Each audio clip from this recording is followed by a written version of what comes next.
আমি কি পৃথিবীকে সংরক্ষণকারী রূপে তৈরি করিনি?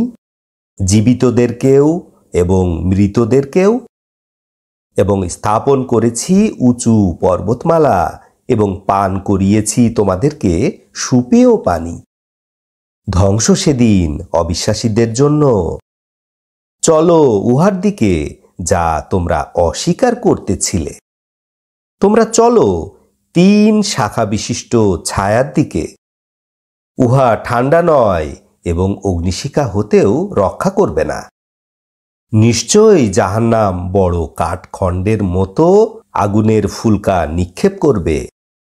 মনে হবে যেন উহা পীতবর্ণের উটের পাল। ধ্বংস সেদিন সত্য ত্যাগীদের জন্য। ইহা এমন দিন যাতে তারা কথা বলতে পারবে না এবং তাদেরকে ওজর পেশ করার কোনো অনুমতি দেয়া হবে না। ধ্বংস সেদিন সত্যত্যাগীদের জন্য। ইহা ফয়সালার দিন। আমি তোমাদেরকে একত্রিত করেছি, তোমাদের পূর্ববর্তীদেরকেও। তোমাদের কোনো কৌশল থাকলে তোমরা কৌশল প্রয়োগ করো।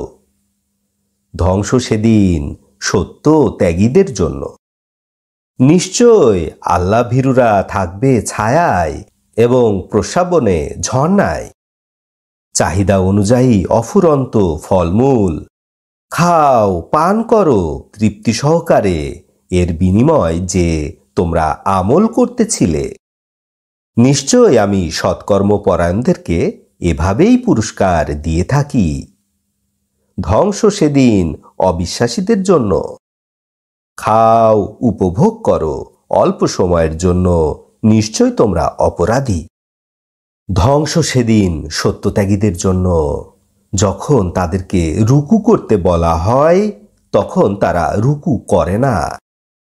ধ্বংস সেদিন অবিশ্বাসীদের জন্য। এরপরে তারা কোন কথার উপরে বিশ্বাস করবে? আলহামদুলিল্লাহে রাব্বিল আলামিন।